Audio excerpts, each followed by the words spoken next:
our children. Another hearty amen. Amen. Praise the Lord. Praise the Lord.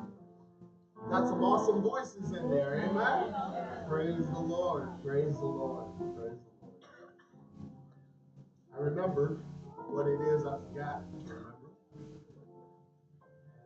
before I ask you to turn in your Bibles, I want to remind you that the books that it is you've already purchased are available and downstairs. Sister Morna is going through, and there are still some people that have books left. If you are interested and you are ready for that, please let her know. And when she's reaching out, please respond so that we can make sure we get you the books that you are looking for as you go into this next year. At this time, please turn with me in your Bibles to Luke, the second chapter. Luke, chapter 2.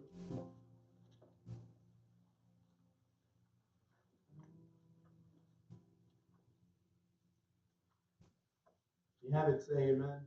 We're starting with verse 1, Luke chapter 2.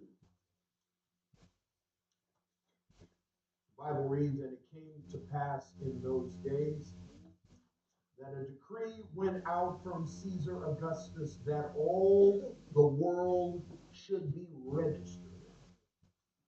This census first took place while Quirinius was governing Syria. So all went to be registered, everyone to his own city.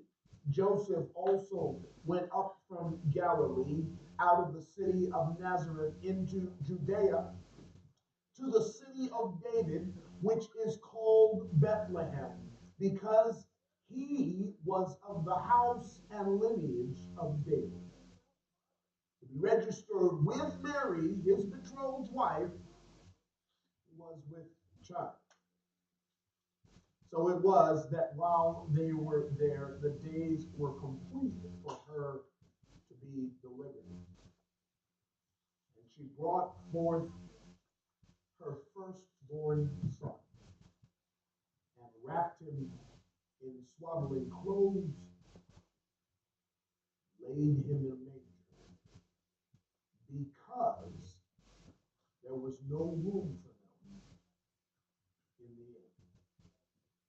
Title of my message for this morning, Last Chance Motel. Last Chance Motel. Let's seek the Lord in prayer. Ah, sovereign Lord, this is your time, these are your people. Without the power of your Spirit, I have nothing to say. Today I beg you, please, don't leave them stuck with me. Instead, Father, speak for thy servants hear thee. In Jesus' name, amen. The author, Luke, starts off this book. It is the first of his twin books.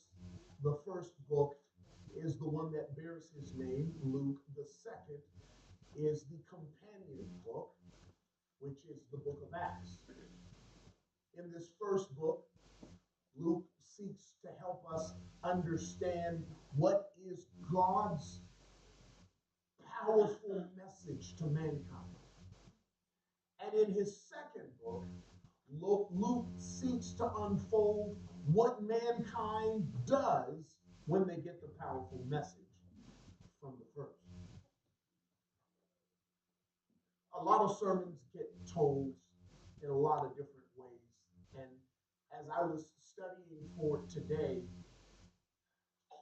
my mind went to a character who gets typecast a great deal. And I thought I needed to look in a little bit closer at the innkeeper. I wanted to look at the innkeeper because I think we bypass and we already proclaim in our minds what the message is, what the problem is with the innkeeper, and we don't we don't take a little bit of time. So I did my best to clear away some of the cobwebs from what Luke has to say about the innkeeper. And the first thing that I discovered is there is no mention of the innkeeper himself. It's just an inn. We assume that if there's an inn, there's got to be a what, everybody? An innkeeper. We just naturally make that assumption. And we're not wrong in making that assumption, but there are some things that we probably might want to clear up about what's taking place here. First, let's back away from the inn and the innkeeper and understand Bethlehem. Bethlehem, you've heard of a one light town. Bethlehem is a no light town. I want to, at the time when Jesus was born, Bethlehem probably all told, that means in the countryside and all told, probably housed 300 people. Stay with me. I'm building this thing, and you need to understand. About 300 people live in Bethlehem. Bethlehem has one industry. It's had one industry for hundreds of years. Sheep. That's what they do. That's who they are. That's all they ever going to be, with the exception of one. One dude made it out. He made it all the way. His name was David. But outside of David and before that, Boaz and Ruth, outside of that, you don't have any big names coming out of Bethlehem. It is a one-street town. There is a gate at the far end, and all of the city proper lines up on the sides of that main street that goes in, and it dead ends at the back of town with the manger. Not a manger, the manger. Because when you're in a town of 300, you can't afford to have 5 or 6 mangers. It's just one. And it makes good sense. Out of 300, if your biggest industry is shepherds, you know that a good percentage of the people are shepherds. So it doesn't make sense for you to have your garage full of it. Let's put our stuff together and we will have one place, one manger for everybody, and we'll put it here at the end of town. So at night, you can tell when the shepherds are in and when the shepherds are out, because on the mornings when the shepherds are going out, you can hear throughout the town of Bethlehem the shepherds early in the morning calling to their sheep, and the sheep following and bah, bah, all the way out of the city and out to the field. Are you getting the picture now? So now there is this town of 300, but it is situated, and because David is there, it has a greater name than it can handle.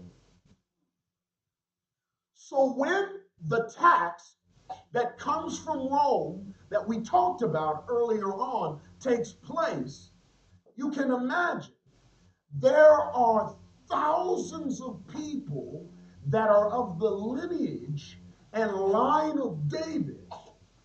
And in order to be counted so that they can be taxed by Rome, they all have to go back home. Let me make it plain for you so you can understand. I married in, I tell everybody all the time, I'm not a Jamaican, but I married in as quickly as I could find it. My wife and her family are Jamaicans, and if you are around Jamaicans, and I'm speaking of Jamaicans because that's my reality. I'm pretty sure I could say some of the same things about other places that are represented here. But here's one thing about Jamaicans. They never intend to stay here in the United States. They are always going to do what they're going to do, and then their intention is to go back home. The problem is, if you've ever been to Jamaica, it's a lovely island. It's a beautiful place. That's wonderful. If all of the Jamaicans who have left Jamaica all decide to go home at the same time, the island will sink. Because you can find Jamaicans everywhere. Everywhere. Got off the plane in Alaska for the first time. Got off the plane in Alaska. And wow, I can't believe it. Is this going to be an Eskimo that greets me? No. Guess who greeted me at the plane? A Jamaican. I'm like, are you lost? What are you doing up here? Everywhere. I give you that picture. I plant it in your mind so that you can understand all those of the line of David from the tribe of Judah all going home to Bethlehem, city of 300. Get the picture. Get the picture. It would be like me, the pastor, coming here and saying, I have an important announcement. We've got some guests coming, and they're going to stay for about a week and a half. So I need everybody in our church to be willing to take in some guests. Well, who are the guests? It is the city of Plano. And as they come in, we're going to send them all home with you. Are you understanding the picture? See, in Bethlehem, nobody's happy about this tax, and nobody's happy about what the tax means. It means my quiet, sleepy little town, because if you live in a city of only 300 people, you really don't want lots of guests. Jerusalem's right up the street. If I need to go to Walmart, I can go to Walmart in Jerusalem. But I'm out here because I don't want a bunch of folk coming. And now everybody's coming. You got people who were never born in Bethlehem, never been to Bethlehem before, but because they are of the line of David, and that's where David's from, everybody's got to come back to this one street town. It's got no lights because it's got no cross street. Are you understanding? It's got alleys for you to get to your home, but that's it. There's one street that comes and it dead ends at the manger. You got the picture in your head. And now there's Mary and Joseph. Mary and Joseph are already at a disadvantage because most folk are coming in from Jerusalem and from Judea and the surrounding area, not too far away from Bethlehem. Those are the ones that get there first. But those people who live all the way in Galilee, because where Mary and Joseph live is Nazareth. They live way up north, and they're traveling with the caravan that's coming from the north. Have you ever been in traffic when everybody's trying to get out of town from Dallas at the same time? Maybe when you were on your way home from work yesterday, you got on the road and you're like, what in the world is this? And you realize, it's a holiday weekend. Everybody's trying to get somewhere. And Mary and Joseph are stuck in traffic. And I can imagine Mary is having a hard time because her waddle has become a roll by this point. And she's got to sit on the back of a donkey all the way from Nazareth to Bethlehem. Now listen to me, those of you who experience pregnancy. You know there's a point where it stops being cute to be pregnant. Am I right, ladies? It's not fun anymore. You know, the invitation's gone, everybody's, hey, well, we've had the shower, and you got all the gifts, and then you get to this point where you look in the eyes of a woman, and the only thing she wants is, you want to give me something for Christmas? Get this thing out. So I've heard of women doing some really, really drastic things in order to encourage the baby to come out. I've seen women that go for a long walk. I've seen, look, take me down a bumpy road. I want to go on a bumpy road. I want to bounce this child until something happens. Because I'm tired. I need, my back is hurting. My ankles are, I need my body back. You are getting an eviction notice. Now imagine, whether Mary was ready or not, imagine what a ride on the back of a donkey would be like when you are 9 months pregnant. Bounce, bounce, bounce, bounce, bounce, bounce. Come on, Mary, we gotta hurry. Well, I can only go as fast as the donkey's going to allow you, and I don't want the donkey. Joseph is trying to be careful. We're going to take it easy. We gotta hurry up. There won't be any place left to sleep if we don't. Well, I can't go too fast. Baby, you're in a motherly way as we're coming down, and I can't. So now they're at the back end of the Galilean folk who are coming down to Bethlehem. No wonder why, when they get into town, they can find no room. Does that make sense? So now let's center in. Let's center in a little bit closer. I went and I did as much research as I could with the time that I had, and here's what I found out. In the New Testament, there are 3 different words that are used to describe an inn. 3 different words. One is the one that you're most familiar with. When you think of a motel, when you think of an inn, it is the word pandosion, which is a public place. It is where you have someone who comes and he's got the innkeeper and he is provided, he's got rooms in a building, and you go to the room and they provide you with food and you pay your bill and all of those wonderful things. That's what it is that you think. That's the innkeeper that we get when Jesus comes later on in the book of Luke, and he talks about the parable of the Good Samaritan. You remember the Good Samaritan? That's what that innkeeper had. When he brought this guy in, it was the innkeeper who took this guy in. He was used to being paid. The man paid him his thing, and he went on in. That was that innkeeper. But in Luke chapter 2, it's a different word. There's another word. It's called ksenia, which can mean the general concept of hospitality or specific quarters. Now, I've got something, but it's not an official kind of way. Then there is what we find in Luke 2, and it's this word, kataluma. Kataluma. Basically, what that is I got a house with a guest room in it.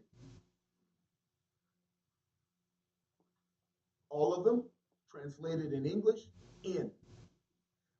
Kataluma is what we find in Luke 2. See, I want to set this scene for you. I'm giving you all these details. Why? Because sometimes the innkeeper gets a reputation of being someone who's all about the money, who does not care about anything that's taking place. These folks have come into town and he can care less about them. And we say, that's what happens when you don't care anything about Jesus and you've got no room for him. But that's not what this is. Here's the reasons why I say so. Besides the word itself, here's the reasons why I don't think any longer that this innkeeper was the innkeeper who was looking for cash, and now that he had enough, he didn't care anything about Mary and Joseph. Why would a city with 300 people need a hotel? You're not going to have a hotel. This is not a guest spot. Nobody comes to Bethlehem unless they're getting sheep. And they're going to swing by, get whatever sheep they're going to get on their way to Jerusalem where they'll sacrifice the sheep.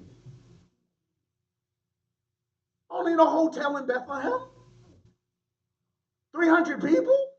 And a hotel? No, it wasn't a hotel. This word is the same word that gets used when Jesus sends his disciples to the upper room. It wasn't a public thing. It was a house that belonged to somebody who knew Jesus, and the room was prepared for Jesus. I got a room that's the private quarters. I've got this upper room, and it's a wide open space that you can do it. You can multitask what you want to do. You can open it up and have a banquet there. Or in the case of an emergency like this one, you can. It's got room for you to bring your sleeping bag and your family and your cousin and them and cousin, and we're just going to line it up and pack it out with as many people as I can fit for the emergency. Are you understanding? Now, what about the manger? One of two things. Either the manger is at the back of the city, right near where the hotel is, where this man's house with the room upstairs is. Or the manger is actually under the upper room. Because if you live in Bethlehem, your most prized possession are your animals. So you got this place where all your folks stay, and you got this wide room, but underneath it, you have a place where you keep your animals, your sheep, the donkeys, the goats. They're all there in that spot downstairs so that they can stay out of the weather and so that they can be safe. Because if somebody tries to break in, you can hear it because you're just upstairs.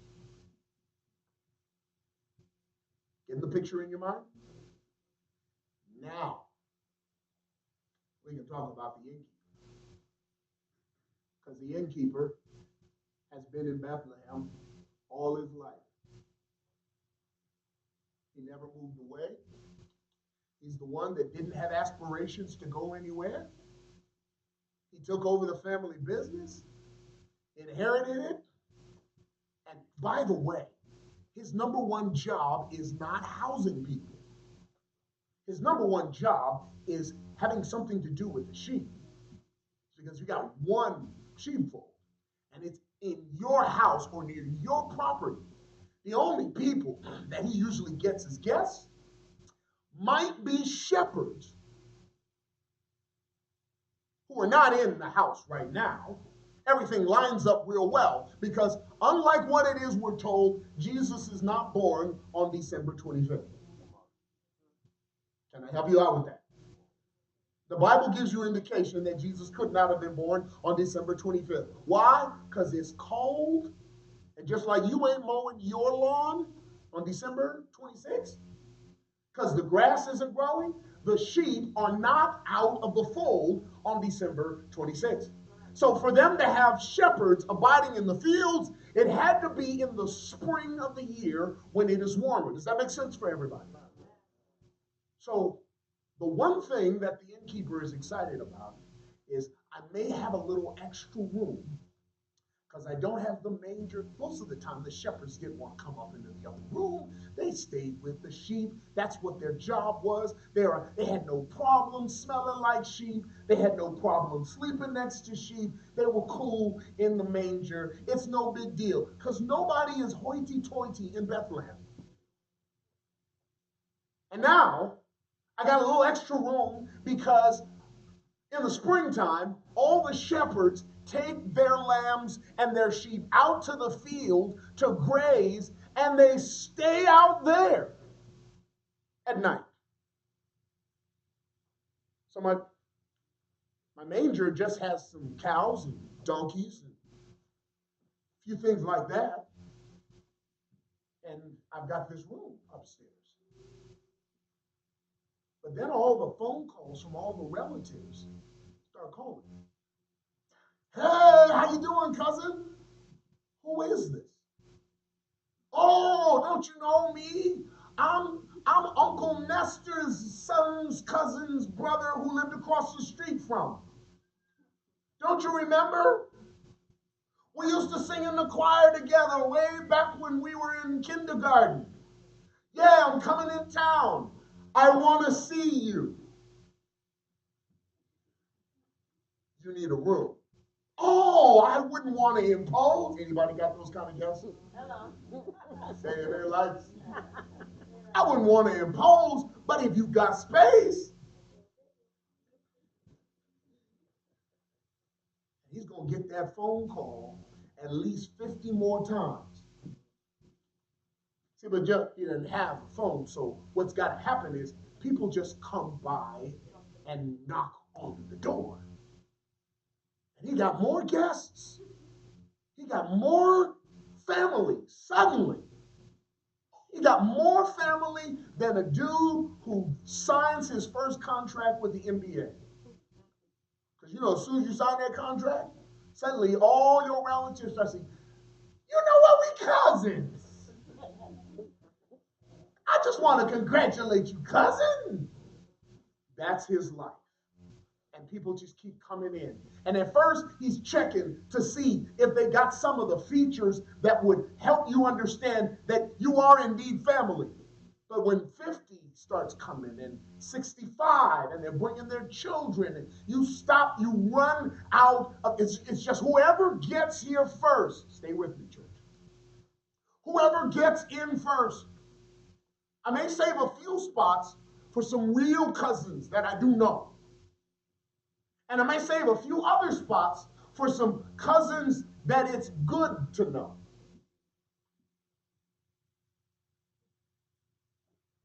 So by the time Mary, whose water is already breaking all over the back of the dome, gets in town, the place is packed. So Joseph rolls up. Joseph is family of the line of David as well. But when Joseph knocks on the door, nobody recognizes Joseph. Maybe he's one of those kids that said, I'm going to leave here and I'm not coming back until I make my millions. Then I'm going to come back and I'll be a big man in Bethlehem. Maybe that was Joseph's situation. Probably more accurate, Joseph had he had never been to Bethlehem. He probably was born and raised in Nazareth. He was just connected because that's where his family came from. So now he comes, and some old relative told him, here is where it is you need to go. Go down. Your people are in this spot. It's not in a prestigious part of town. You walk through, the manger's at the back. It's the last door on the right, right next to the manger, or right above the manger. That's where it is. And Joseph, who's walking through the town, is looking, and every door is closed to him. And Mary is screaming in pain, and he's frantically trying to find some place. And he knocks on the door, finally arriving, hoping to just get his foot in the door. And the innkeeper opens, and he doesn't recognize Joseph at all. You know what goes through my mind when I think about that? John said, he came unto his own, and his own received him not. Hello, my name is Joseph. Don't tell me you're of the tribe of Jesse. Yeah, I get it. Please, I need a room. Yeah, well, I don't have any. But, sir, you don't understand. I came all the way from Nazareth. Yeah, you know, I gave my last spot to somebody who was ahead of you in traffic. They're from Galilee as well. Don't you understand? I have no room for you. I wouldn't ask, but it's an emergency. Everybody's an emergency. Why didn't you plan earlier? And from out in the middle of the street, You hear the wail of Mary. He looks, and suddenly, seeing this woman who is a mess, barely holding on, the innkeeper understands. All right, look, all I got is the stable. Get her out of the weather. All I got is the stable. See, that's a different cry all the way around from the way we've always put the innkeeper as he's just too busy and he's got no time and he's got no inclination for God. I've heard pastors get up and when they preach about the innkeeper, they talk about the fact that the inn that he prized so well is long gone. But in Bethlehem, you still have the manger. I don't think that's what the innkeeper's problem was. It wasn't that he was cold. It wasn't that he was callous. It wasn't that he was thinking of himself. It was simply this. I have twisted priorities. And right now, I'm full up with that which I've already prioritized. So that when Jesus comes along, I literally can't make room for him. Please understand, in order to make room for Jesus on this day, it means he's going to have to go to somebody he already has in the room and put them out.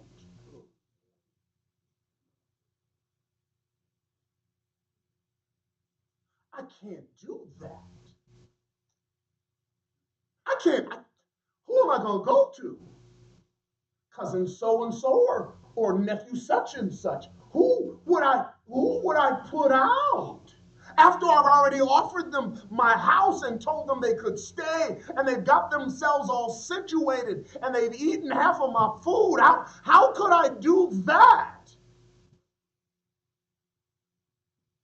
So the innkeeper, it's not that he doesn't want Jesus.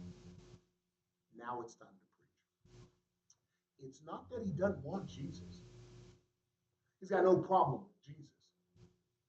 It's just he's got no place in his priorities for what Jesus wants from him.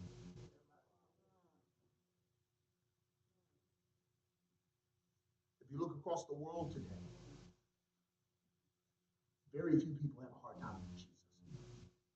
Oh, they may have a hard time with us as Christians. But very few people have a hard time with Jesus. Even atheists can't find anything against Jesus. The thought is a great thought. That's why when you get around folks and they start talking about Jesus, most of the times what you'll hear is he was a great teacher. He was a loving man. He was kind and considerate. Even folks who are not Christian, even people who are Muslim or someplace else have a positive spot for Jesus. It's just not in the upper room.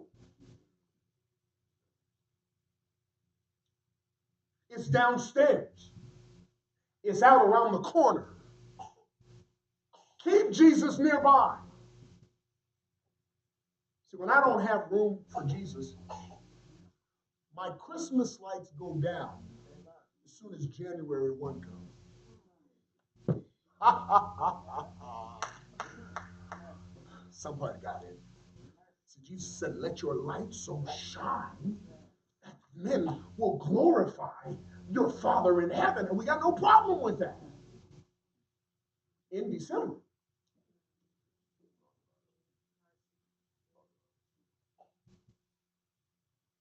You going to church? Yes. Why? It's Christmas. Everybody's lights are up at Christmas time. Peace, goodwill toward men.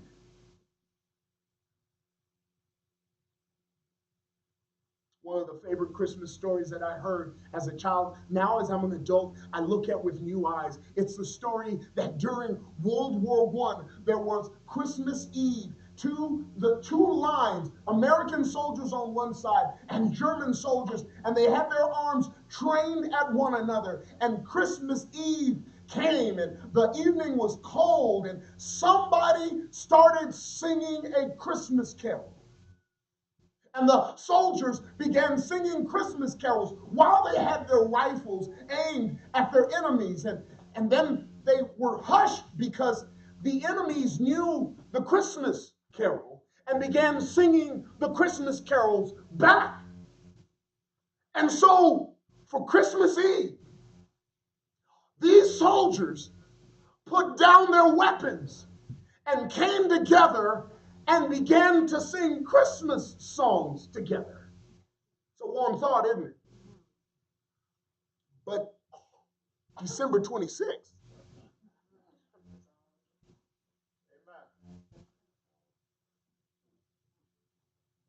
that is the problem of being the innkeeper. It's not that you don't want Jesus. Nobody will say, I don't want Jesus. Jesus is a good thing to have. Jesus is a popular thing to have. Even if you're going in to become president of the United States, you got to act like you like Jesus.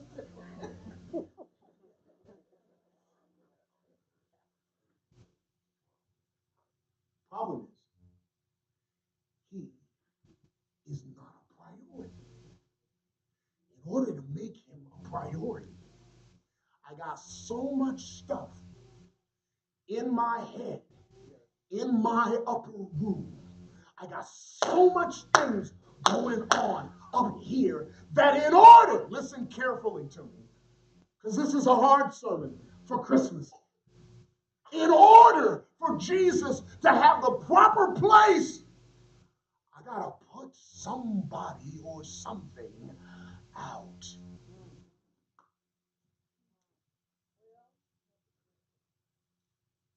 And that's the question. What do I replace with Jesus? Who gets the boot?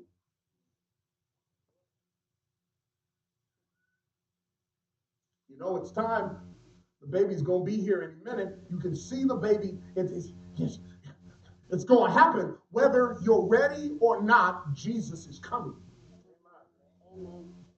But I can't figure out, because whether we're ready or not, the water has broken on the second coming of Christ. Ready or not, he's coming. And what I struggle with is not that I don't want Jesus. I ain't got no place to put him. Because I've already prioritized. So who will I put out? There's cousin Pursuit of Prosperity. I've been wanting that cousin to come by and visit for a long time. I came to make something of myself. And, you understood the sacrifices that it took for me to get the cousin Pursuit of Prosperity into my house. I know that Jesus would understand. I promise, when I make it where it is I'm going, that Jesus, you will be the first guest in my upper room. But right now, not right now, I got tests to take. Not right now. I got promotions to seek after. There are deals to be made. Not right now. I don't have space for Jesus right now. Right now. Well, maybe cousin compatibility. That's the folk who I get along with. We all laugh at the same jokes. They're not really all that Jesus minded. They wouldn't be comfortable if I prioritized Jesus on my Facebook page.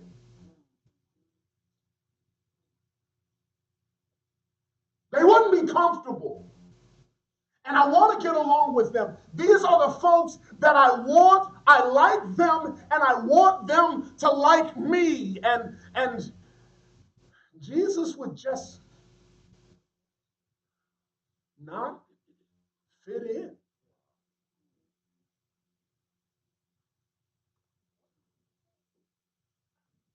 Best I can offer you is a stable. Best I can offer you, Jesus, I'll give you one day of my weekend. On that day, down in the stable, you got me. I'll dress, I'll sit, I'll listen, I'll say amen. You got me, Jesus. But soon the shepherds will be coming from out of the field, coming back. And that's my money, so you're going to have to leave the stable.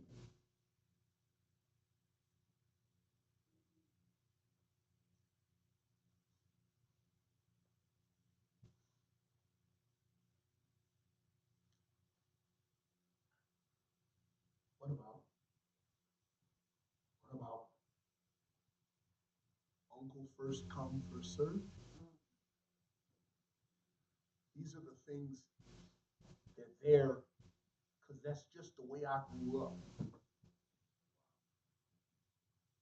Yeah, I know God has no place for it, but you don't understand. That's how I was raised. So when Jesus comes in conflict with the ideology that I've always known, we're talking in prayer meeting, we're telling the story of Jonah. And the interesting thing about Jonah is when Jonah got into his trouble and he's on the boat, and now all these heathen sailors know that he's the reason for it. They're like, all right, tell us what your story is. Here is the chance for Jonah to announce to everybody, all these folks who need to know about the God Jonah serves. Here is Jonah able to announce his priorities. And guess what Jonah says? First, he says, I am a Hebrew. Second, he says, I serve the God who made the ocean and the land.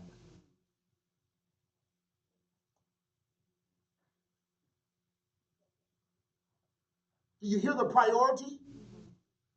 If you ask me who I am, what's my identity? My identity is first where I'm from, what language I speak, what dialect I came from. And Jesus is second in the barn.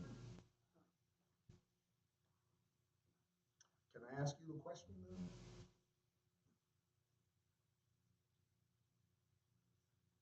Are you an African American Christian? Or are you a Christian that happens to be African?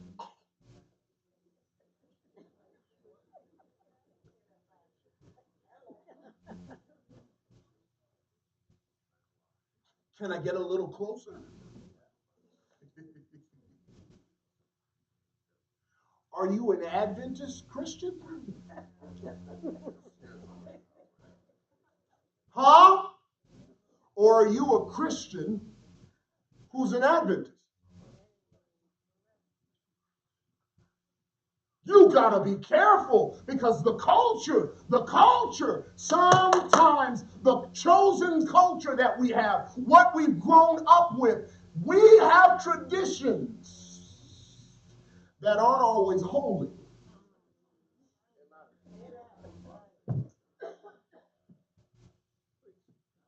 And Uncle First Come, First Serve gets there before we got baptized into a culture. And then we found Jesus later on.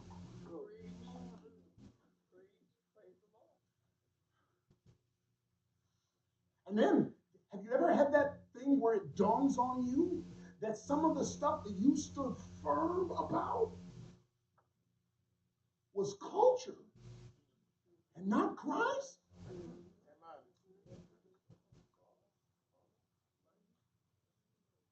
And I don't know what to do with it, because to embrace Jesus as Jesus appears in the Bible, it means I gotta let loose from some stuff that I've held on to all my life.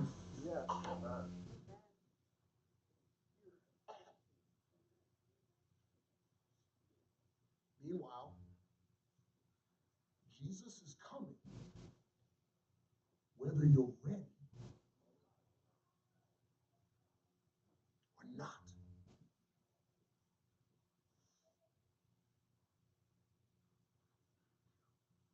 He will not go away. You can close the door and pretend he's not outside, but he will keep knocking. You're going to have to do something with the Jesus that you know. You won't be able to hide him. He's going to show up one way or another. What will you do? I'll give the innkeeper credit. His spot was not the only spot where the line of David was from. At least he put Jesus in his barn.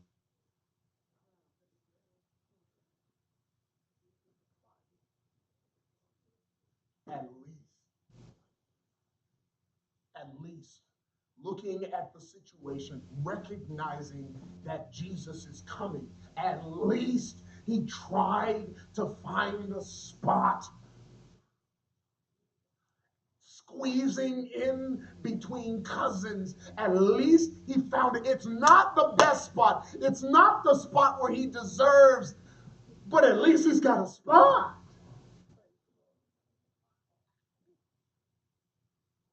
Got a spot. Do you know what Jesus says?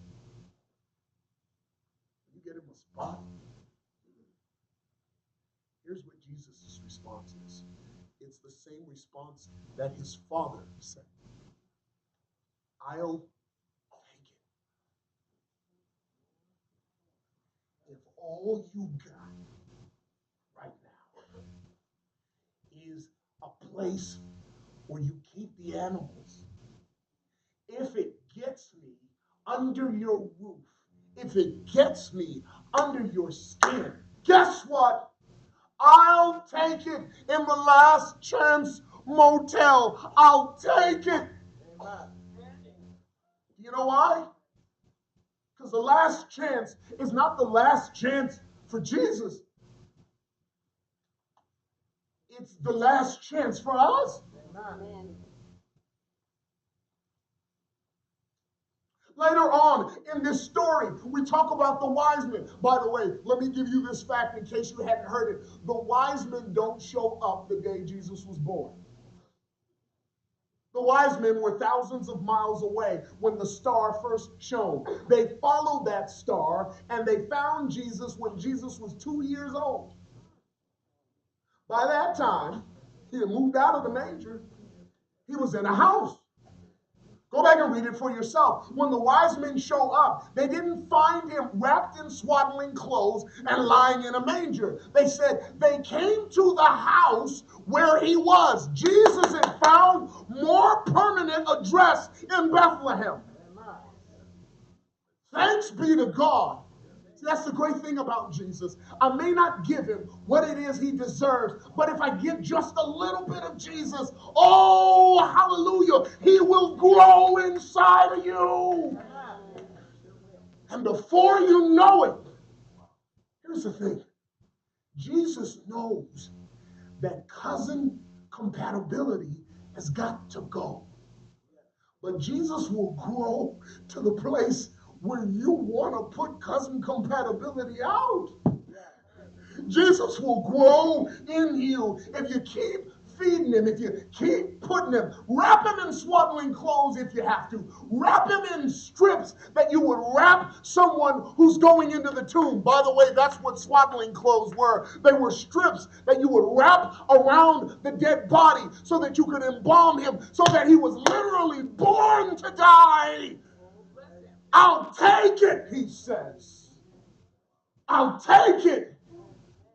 Not for my sake. But if that's all you got, I can make my manger a palace. I can draw enough attention that people will forget all about the inn and want to stay at the manger. Why? Because the king is there. I'll take it. I'll take it. I understand the conviction. I understand why it's quiet. I get the conviction that's there, because even during this season, when our focus is supposed to be on Christ, he still gets a manger's presence.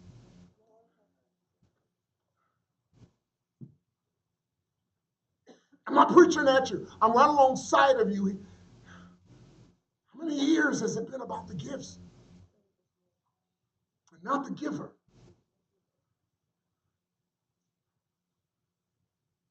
Oh, but if you let him in, he'll make everything change. Let me close with this. They're in that manger. There were unseen folk watching this whole thing unfold. Think about my man Gabriel, who probably had mixed feelings about the human race. You know, Gabriel was the angel in Daniel that came all the way down from heaven. And in order to get the message through, get the grace of God so that the people of God can build up the temple of God, he had to fight Lucifer and all the imps before he could get to planet Earth. Look at it. It's in Daniel chapter 10. He's coming with all fire, and it only takes him, earlier on when Daniel called, before Daniel prayed, Gabriel was there. But this time, it took 21 days of hand-to-hand struggle for him to get free, to get down and convince the king to allow them to build up the city of Jerusalem. And after all that hard work, the people of God delayed in building. Gabriel's got some questions about mankind. Maybe that's why God gave him the assignment to hang out, to be here. He's got some questions about this whole thing. And here's the greatest question. I don't see how it's going to happen. I don't see how he who is too large for heaven to contain him can fit in an infant. He is so holy. They are so sinful. They barely even hold on to his resemblance at all. And he's going to become one of them? Are you sure? This is the one for eternity I've been bowing down. I've been closing my face to, because he's so holy. I can't look at him for very long without shouting how holy he is. How can he be that holy when he's in a manger, in a feeding trough for the animals? Will he even look?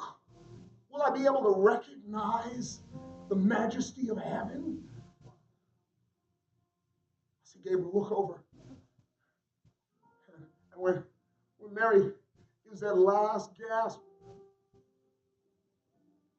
and he hears the little ones cry out for the first time, and he looks over the edge, he can see the Father's resemblance. Woo! He can see God's resemblance in that little baby. And he's, oh, he looked at me, and I remember that look. And every time I saw that look in glory, it made me just want to say, holy, holy, holy is the Lord God Almighty. But I can't do that. I can't bust loose like I want to here in the manger. Because every time I show up to human beings, they get nervous and scared. Tried with Zacharias, he almost had a heart attack, poor old man. Went over by Mary, she almost flipped out. I had to go to Joseph in a dream so that he wouldn't freak out. But I gotta find somebody. I gotta find somebody that I can shout with. Maybe I can call some of the angelic hosts together, and maybe if we can find an audience so that we can sing Christmas carols to. Maybe if we can find somebody, this will be all right. So he gets a couple of the angels together. All right, fellas, stay invisible for a while. We got to find a target. We got to find some people. Well, who are we looking for? We don't want to scare nobody. So we got to find people who are already thinking about the coming of the king. I think I found some shepherds out here. Perfect, perfect, perfect. Let's get them. No. Let me go first. Because these are scary kind of people. Let me go first. And then when we get together, yeah, but Gabriel, we can't minimize this. This is the King of Heaven. He deserves not an ensemble. If you give me about 5 minutes, I can call the rest of the angelic host, and they can all come down, and we can praise him together. Wait, Gabriel said, wait a minute. If we did that, the whole earth would be lit up with his glory. Earth ain't ready for that yet. So we're just going to keep the ensemble, if you will. But if we ever get a second chance to announce on planet Earth the coming of the King, we bring in the whole choir.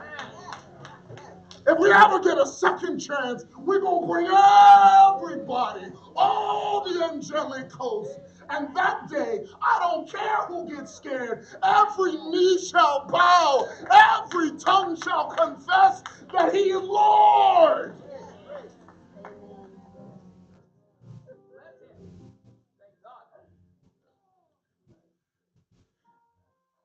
And that's for this table. Glory to God in the highest. Peace on earth. Goodwill towards men. You know, it takes a lot for the angels to wish mankind goodwill. For Gabriel to say goodwill towards men. See, something else happened at that manger for Gabriel. Not only did he see God, not only did he see mankind in God, but as he looked at Joseph and Mary, he could see God in mankind. Oh, I get it now. They really are your kids. They really do belong in the family. Oh, the coming of Jesus did some incredible stuff for us.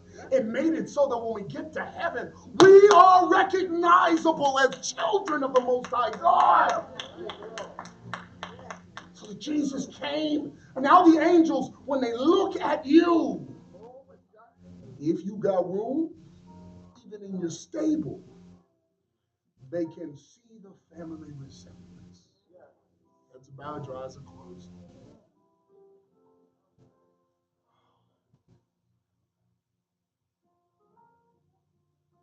Because of your grace, we can finish this race. In a precious Lamb of God. Today, oh Lord, for those of us who have kept you in the stables of our hearts and minds, it's time for some stuff to move. Shepherds are coming back. They're going to need that stable. I got a better place for you. Heaven is full of angels. Earth is full of men. So God, if you're needing a place of solitude every now and then, I have a place prepared for you where you can make your abode. Jesus, anytime you want to move, you can make my heart your home. Come into the upper room, Jesus. Come in. So that Gabriel and the angelic host, when they write in their notes at the end of my day, may they be able to say, I see their Father in them. Thank you, God, that you love us that much. In Jesus' name we pray.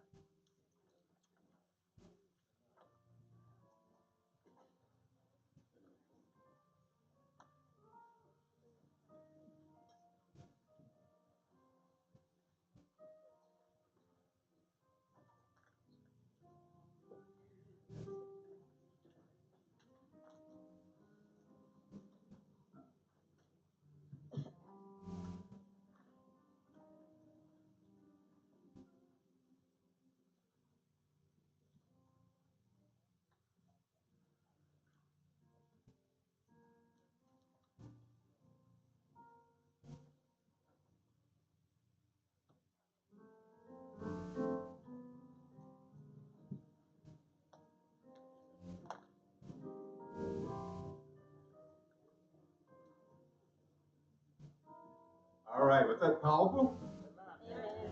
That's a wonderful blessing today. So may I ask the pastor to leave? The past